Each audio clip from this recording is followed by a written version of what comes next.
Good morning, good afternoon, and good evening. It's Justin from Alto Music, and today we are going to talk about 5 things we like about the new Arturia Minilab MKII. It's the newest addition to their sort of Minilab series of MIDI controllers. It's portable, it's fun. And the 5 things, we'll say right up front, the 5 things we like, it's the knob, the arpeggiator, control surface, the software, and the cable. And we'll get to that last part. It's sort of a personal favorite for me. I'm biased. We're going to talk about it, we're going to have a good time.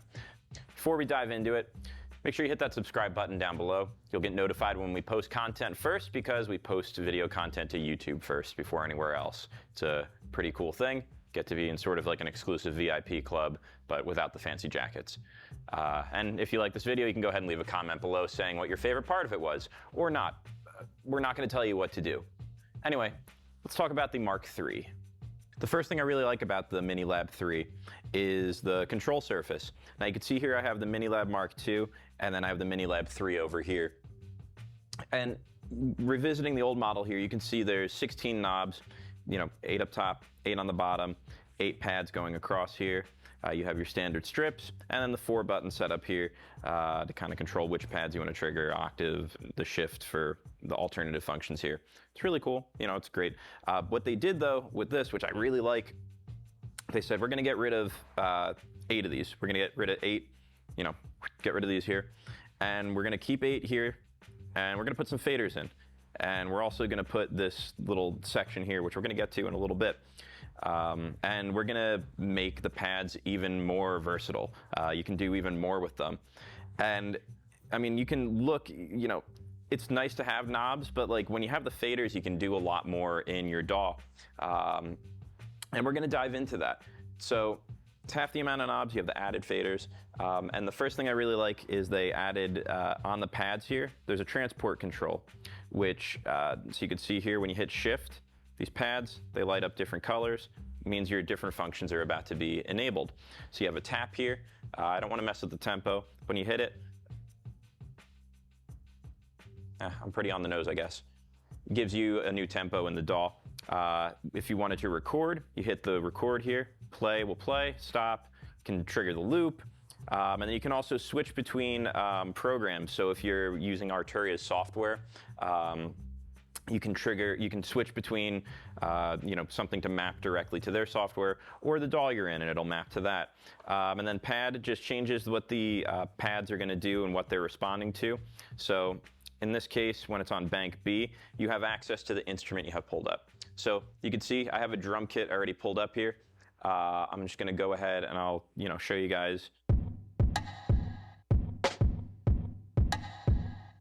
Really responsive. They're not as velocity sensitive as maybe some other drum pads, but they really get the job done if you're somebody who's just going on the go. And then while we're working in the virtual instrument here, you can see that the knobs, they all sort of respond to a different parameter once you select it. So you use the knob here. It's going to control that. It's the drum bus amount, drum bus drive. You can see all the way the transient, and it goes all the way around. If you want to change the EQ on it while you're going, it does that. And that applies to anything you do it with. And so let's just lay down a drum track, and I'll go forward from there. So we want to record. I'm going to go ahead and hit record here. We have the drum kit selected. All right, so we're going to lay down the drums here. 2, 3.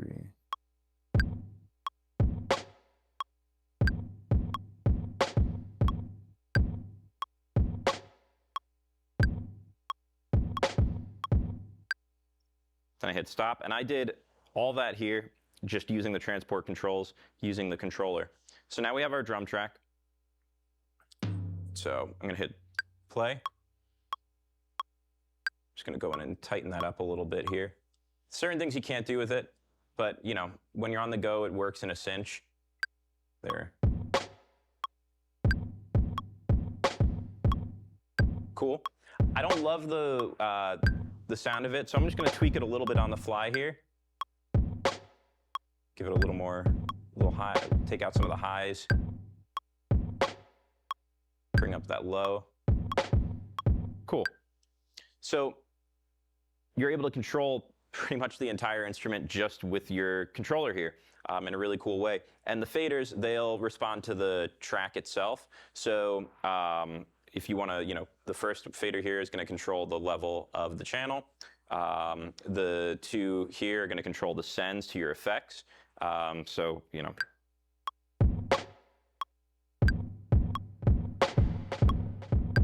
if you want to get crazy, give it a little reverb, because reverb's great. And the last one here just controls the pan function. So you can do a mix sort of just right here on the control surface of the Minilab MKIII. It's really cool. I really like it a lot. So one of the biggest differences between the Mark II and the Mark III is this section here, this little black box. It's the sort of master encoder knob. And what they did when they cleared out space for this is they gave you a little LED screen and knob to essentially anchor your entire DAW off of. So in this case, we're using Ableton. I use that because that's actually they give you a light version of that with the controller, which we'll talk about in a little bit. But what you're doing here with this knob on its own, you can see it's going to switch between your clips, and so that's one function of it. When you hold Shift, it lets you switch between the tracks too. So in this case, we only have a drum set up on here.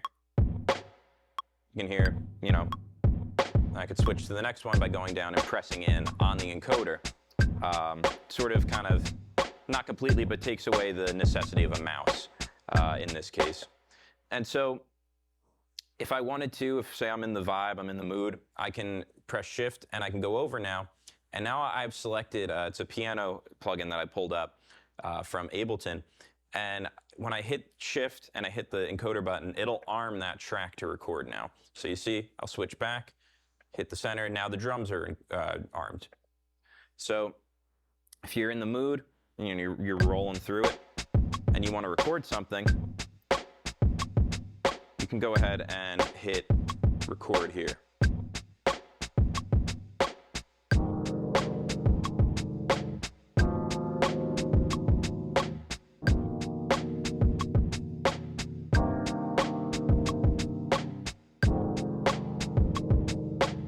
Then you hit stop, and you've now recorded a piano track over your drums just in here. We'll play it back.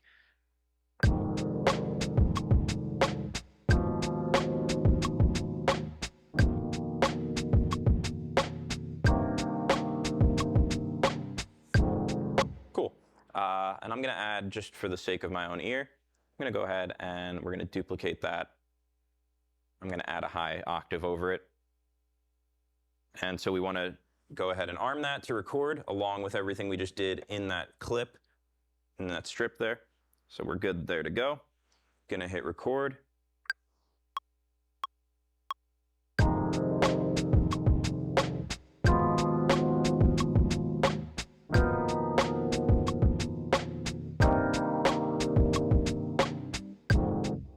Cool. Now we have our three, and that's the other thing is when you hit Shift pad, it'll change from the instrument to the which clips you want to trigger. So as you get more involved, the more tracks you layer, the more clips you layer, you'll be able to navigate it a little bit more. And I mean, like I said, you can switch between any sort of scene that you have set up here. You can go back and forth between the master, the sends, everything like that. And another cool thing actually about the whole control surface in general is it works with the effects too. So, if you're getting weird with it, so I have the drums with a little reverb on it here. We'll hit play and we'll start messing around here. So you can see it's controlling the pre-delay on the reverb, the decay,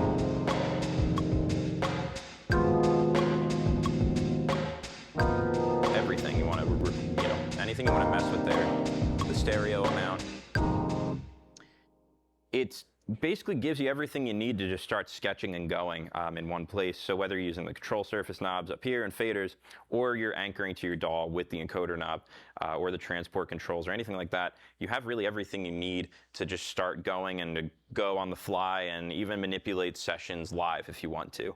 Okay, so the third thing I really like about this controller is the arpeggiator that's built into it.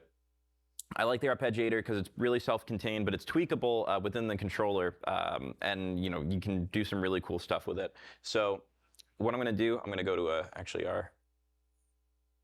go ahead and just make it so the drums don't trigger for this. Go down to an empty track here. So now we're recording in the third piano track there. And so with the arpeggiator, you go from. So that's without it. When you turn it on, all you do is you hit Shift, you hold Shift, hit the ARP pad here. Now it's on. You go. Cool little bouncy whatever. And I'm going to hit hold just so I can show you what else this does. So now it's just going to hold out when I'm playing. And when you shift and hold on the ARP, now you can edit the arpeggiated sequence. So you can add some swing. If you want to do that, if you want to have no swing. You can change the division of it, something really slow and creepy. I'm going to go back to the 16 because I like that. And you can change the octaves. Do whatever you want to do there. And then if you decided to, I like the way that sounds, I'm just going to record it.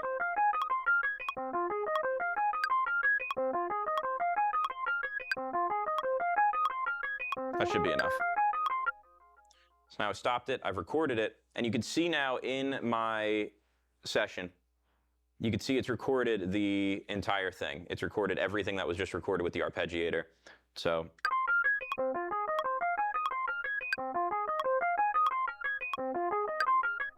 It's pretty cool. I'm not Jay Dilla, so I can't really make sense of all that in the context of recording. But it's still a really cool feature. It's something that you can kind of mess with on the fly too if you use it as like a live controller or anything like that. And again, it's just a small thing they did that they added with this one that just makes it that much more versatile and a great toolkit for somebody on the go. Included with the Minilab MKIII is a slew of software.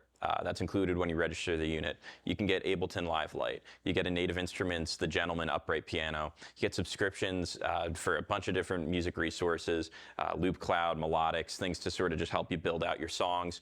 There's a UVI Model D plugin that you get to use. And most importantly, it comes with Arturia's Analog Lab. It's a sort of trial version of it, an intro version of it, which is really cool because you can showcase how this controller maps to Arturia software. And let's take a look at that real quick. All right, so we're back to how we left it, where it was set up in the DAW here. So right now it's currently set to map to your DAW, but then when you hit Shift Program, it now is going to map to Arturia software, which is great because we have the Analog Lab that comes with it set up right here on our computer. And so right now it's on a sort of like mallet setting. If I want to just mess around and go through, you can use this middle encoder knob and it'll just start scrolling through the entire library till you get to something you like. And then you hit center, that selects it. You can hear it's got like a nice little, ooh, I like that.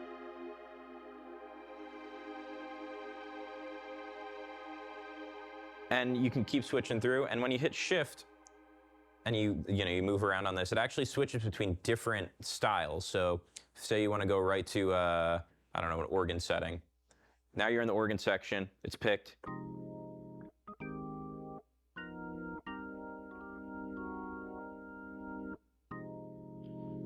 And so it's just a really cool thing. And like with the DAW, it also maps directly to it. So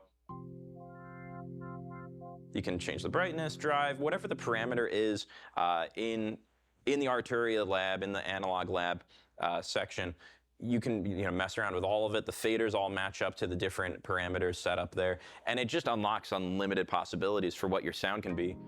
And for whatever your sound is. And so you can just go and record on the go and show your recordings to your friends or your parents or yourself and keep them to yourself. Whatever you want to do with them, that's for you.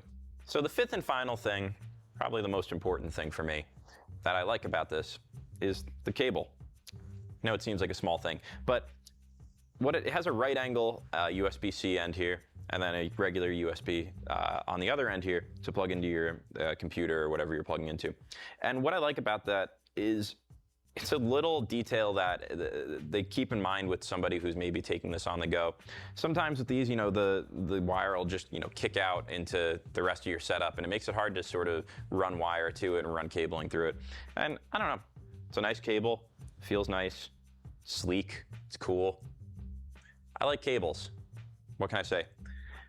But that's the fifth thing I like about it. And overall, I think that this controller is really a great tool for any type of musician. If you're somebody who's maybe has a setup that you're trying to just get it in the box and control it from, from one controller, I think you'll be able to really pull it off with this without, breaking bank. Or if you're somebody who maybe just, I don't know, doesn't have a lot of room in their apartment and still wants to be able to, mess around with composing and with, I don't know, music production. The Minilab 3 sort of creates a device that's fun, that's responsive, but also really useful for any level of musician. But what do you think? Are you going to be grabbing a Minilab Mark III? Or did you like the Minilab Mark II? Do you like this video? Do you not like this video? You can comment any of that below, and maybe we'll pay attention to it, maybe we won't. I don't know. We'll see. But if you're looking to get your hands on this, you can go ahead and order it now at altomusic.com today.